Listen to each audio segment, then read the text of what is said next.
Aquesta declaració portarà el nom de la Declaració de Sant Vicenç dels Horts, Catalunya, terra d'asil, i els aspectes que tots teniu en aquestes carpetes. Els aspectes més importants d'aquesta declaració és que es demana de forma clara i contundent el respecte als drets humans i als drets d'asil. Es demana també a la Generalitat de Catalunya que desenvolupi d'una vegada i de forma urgent el Pla de Protecció Internacional aprovat al gener del 2014 i es demana també a l'Estat espanyol que de forma urgent desenvolupi la llei d'asil actual a través d'un reglament que serveixi d'eina per superar els obstacles d'accés al procediment d'asil i garantir l'extensió i el reagrupament familiar. Aquests són els 3 punts resumits, diguem-ne, que tots teniu en aquestes carpetes. Ara el que farem serà procedir a la signatura d'aquesta declaració.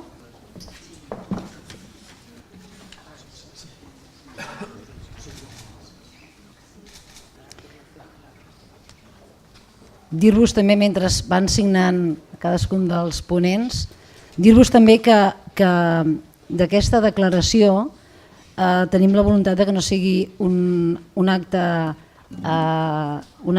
solemne que recull unes personalitats i que recull uns compromisos i que després quan taquem la porta ja veurem si ens en recordarem. Fruit d'això volem que emani la constitució d'un fòrum, un fòrum de Sant Vicenç dels Horts, que ha de vetllar pel seguiment i pel compliment de tots i cadascun dels articles anunciats en aquesta declaració.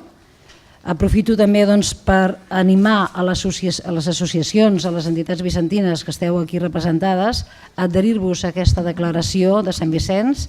Aprofito també per demanar a totes les associacions, municipis, entitats, partits polítics, mitjans de comunicació particulars de tot Catalunya que ho desitgin, que comuniquin aquesta adhesió de la declaració de Sant Vicenç dels Horts a través del nostre Departament de Solidaritat, Cooperació i de Voluntariat, per tal d'engruixir aquesta voluntat.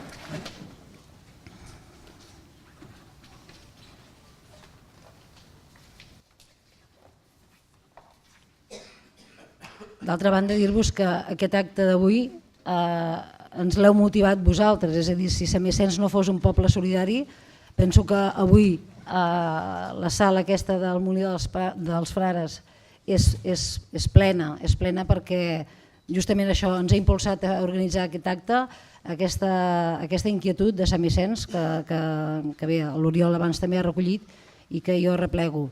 Això ha estat possible gràcies a vosaltres i això ens ha permès que convidats de primer ordre vinguessin avui aquí i prèviament hàgim treballat aquesta declaració que ara acabarem de signar.